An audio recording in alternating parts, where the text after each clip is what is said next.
믿음은 들음에서 나며 들음은 그리스도의 말씀으로 말미암았느니라. 귀로 듣는 것이 마음과 행동의 시작이 됩니다. 반갑습니다. 셋단자 657강입니다. 오늘은 듣는 역할을 강조하는 귀자를 중심으로 하는 7개 한자를 셋단자로 해석해 보겠습니다. 먼저 중심자로 사용될 귀자입니다. 귀자는 귀를 의미하지요. 듣다는 의미도 있습니다. 귀는 소리를 듣는 기관으로서 외부의 소리가 귀의 청각을 자극하여 뇌에 인식하는 그런 구조입니다. 이 귀자는 귀의 모양과 기능을 복합적으로 형성한 그런 글자입니다. 뚫골자에 해당되는 이 부스는 우리의 몸을 의미합니다. 그리고 귀가 그 상부에 있다는 것이죠.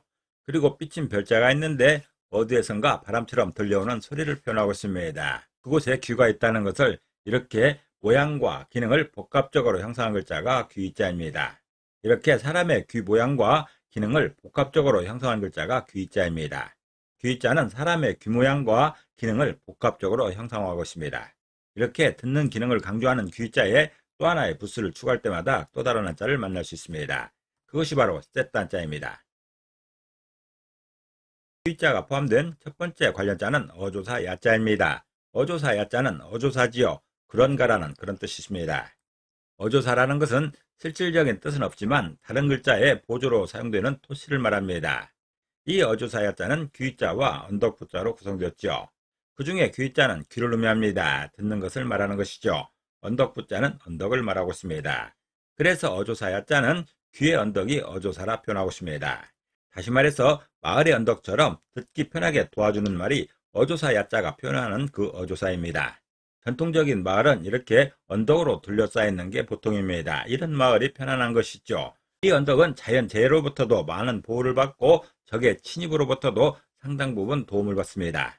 그런 것처럼 어조사도 귀의 언덕이 됩니다. 우리들이 듣는 것을 언덕처럼 편안하게 해준다는 것이죠. 그런 기능이 바로 어조사입니다. 어조사 야자는 귀의 언덕이 어조사라 표현하고 있습니다. 다시 말해서 어조사 야자가 표현하는 그 어조사는 마을의 언덕처럼 듣기 편하게 도와주는 말이라 설명하고 있습니다. 다정한 오빠는 여동생의 말을 잘 들어주죠.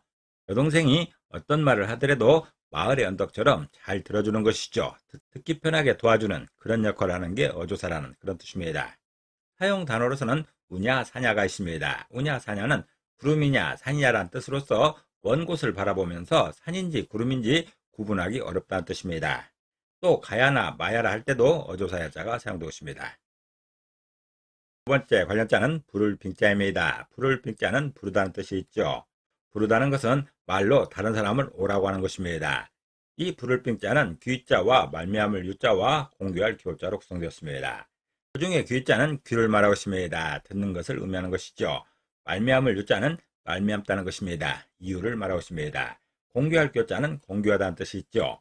공교하다는 것은 재치가 있고 교묘한 것을 말하고 있습니다. 그래서 부를 빙자는 귀의 이유가 공교해야 부른다고 표현하고 있습니다. 다시 말해서 이 부를 빙자가 표현하는 그 부르는 것은 어떤 사람을 불러야 될 때 그 부르는 이유가 재치가 있고 교묘하게 들려줘야 부를 수 있다는 것입니다. 프로포즈를 하고 있습니다. 프로포즈의 가장 중요한 이유는 나에게로 오라는 것이죠. 누군가를 부를 때 가장 큰 사건이 바로 이런 프로포즈입니다. 이 사람을 내 사람으로 불러야 될 때 그 이유가 재치가 있어야 됩니다. 또한 교묘해야 되는 것이죠. 아무렇게나 말해서 되는 게 아닙니다. 아주 공교하게 그 방법과 이유를 설명해야 되는 것이죠. 그래야 그 부름이 성공할 수 있는 것입니다. 부를 빙자는 귀의 이유가 공교해야 부를 수 있다고 표현하고 있습니다. 다시 말해서 그 이유를 재치 있고 교묘하게 들려줘야 부를 수 있다는 것이죠. 사용 단어로서는 초빙교수가 있죠. 초빙교수는 정원 위의 사람으로서 외부에서 초청된 교수를 말하고 있습니다. 또 빙부나 빙모를 할 때도 부를 빙자가 사용되고 있습니다. 귀자가 사용된 세 번째 관련자는 거룩할 성자입니다. 거룩할 성자는 거룩하다는 뜻이 있죠. 거룩하다는 것은 뜻이 매우 높고 위대한 것을 말하고 있습니다. 이 거룩할 성자는 귀자와 입구자와 임금왕자로 구성되었습니다. 그 중에 귀자는 귀를 의미하죠. 듣다는 뜻도 있습니다. 입구자는 입을 말하는데 특별히 말하는 기능을 강조하고 있습니다. 임금왕자는 임금을 말하는 것이죠. 그래서 거룩할 성자는 왕의 귀와 입이 거룩하다고 표현하고 있습니다. 다시 말해서 왕이 듣는 말도 하는 말도 거룩하다는 것이죠. 왕은 그 나라에서 특별하고도 특별한 사람입니다. 그런 위치에 있는 사람을 거룩하다고 하는 것이죠. 왕은 그 자체로서 신분이 거룩하기 때문에 그의 듣는 말도 하는 말도 거룩할 수밖에 없습니다.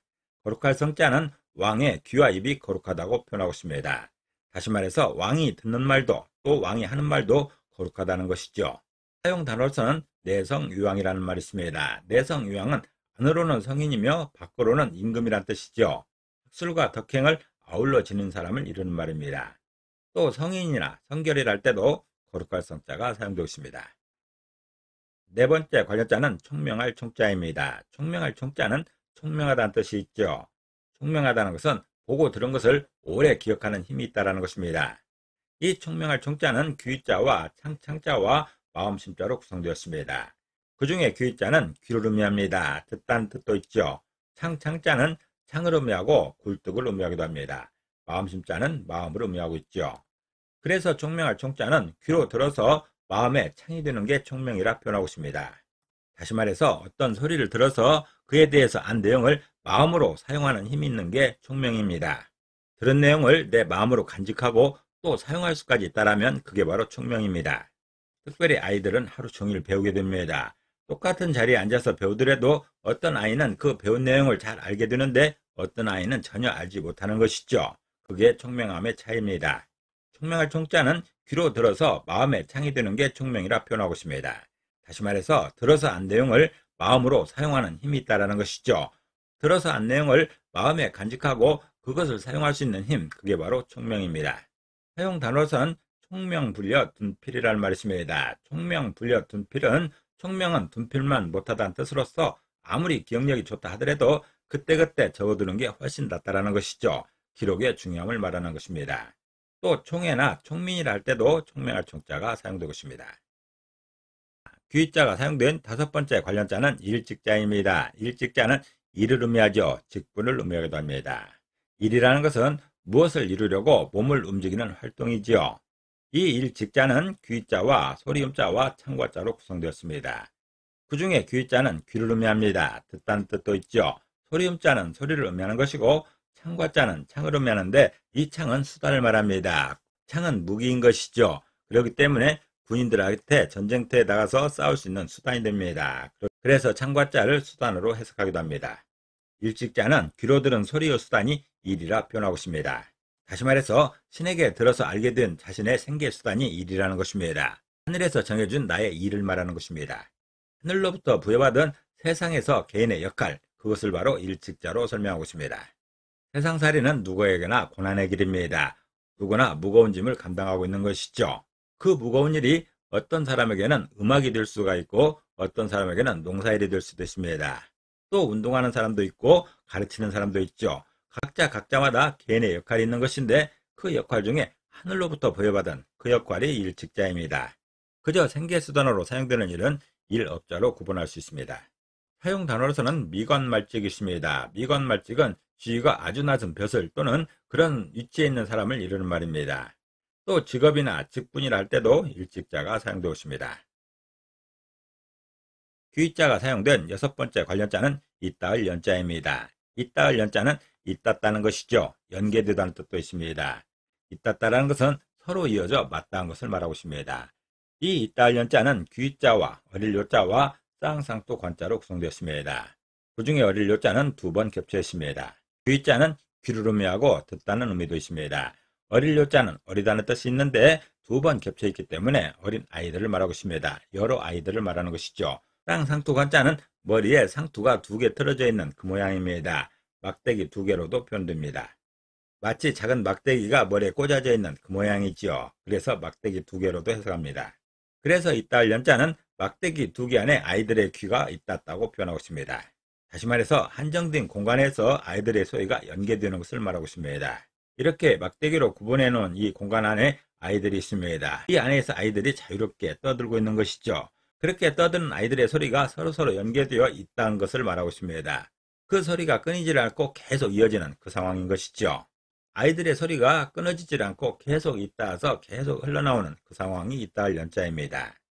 이따을 연자는 막대기 두 개 안에 아이들의 귀가 있다고 표현하고 있습니다. 다시 말해서 한정된 공간에서 아이들의 소리가 연계된다 설명하는 것이죠. 어른들의 대화 소리는 자주자주 끊어지죠. 매듭이 지어집니다. 그렇지만 아이들의 소리는 계속해서 이어지는 것이죠. 이따을 연자는 한정된 공간 안에 있는 아이들의 소리를 말하고 있습니다. 그 소리가 계속 이어져 간다는 그런 설명인 것이죠. 사용 단어로서는 주련경이 있습니다. 주련경은 기둥 위에 걸어 사용하는 좁고 긴 거울을 말하고 있습니다. 또 연합이나 연맹이라 할 때도 이따을 연자가 사용되고 있습니다. 귀자가 사용된 7번째 관련자는 다스릴 섭자입니다. 다스릴 섭자는 다스리다는 뜻이 있죠. 다스리다는 것은 공동체 일을 보살펴 관리하고 통제하는 것을 말하고 있습니다. 이 다스릴 섭자는 손숫자와 귀자로 구성되었습니다. 그 중에 손숫자는 손을 의미하는 것인데 손의 행동 중에서도 적극적 행동을 말하고 있습니다. 귀자는 귀를 의미하는 것인데 이번 경우는 귀자가 3번이나 겹쳐 있기 때문에 많은 귀를 말합니다. 많은 소리를 의미하는 것이죠. 그래서 다스릴 섭자는 많은 소리를 적극적 행동으로 다스린다 표현하고 있습니다. 다시 말해서 많은 사람들의 의견을 적극적으로 관리하고 통제하는 일이 다스리는 것이죠. 한두 명을 관리하는 것을 다스린다고 하지는 않습니다. 많은 사람들이 있고 그 사람들의 다양한 목소리를 이리저리 조율하면서 적극적으로 관리하고 통제하는 게 다스리는 것이죠. 마치 임금이 온 나라의 백성들을 다스리는 그런 상황입니다. 신하들마다 목소리도 다르고 백성들의 요구가 다양한데 그 요구를 관리하고 통제하는 게 다스리는 것입니다. 다스릴 섭자는 많은 소리를 적극적 행동으로 다스린다 표현하고 있습니다. 다시 말해서 많은 사람들의 의견을 적극적으로 관리하고 통제하는 일을 다스린다 설명하는 것이죠. 사용 단어로서는 섭동력이라는 말이 있습니다. 섭동력은 전체 운행에 변화를 주는 힘을 말하고 있습니다. 지구와 모든 행성은 상호작용 및 태양의 인력에 영향을 받는 것이죠. 그런 영향으로 전체의 운행에 변화가 있게 되는데 그 힘을 섭동력이라는 것이죠. 또 섭리나 포섭이라 할 때도 다스릴 섭자가 사용되고 있습니다. 오늘은 셋단자 657강으로서 귀자를 중심으로 하는 7개 한자를 셋단자로 해석해봤습니다. 오늘 배운 것을 다시 한번 요약하겠습니다.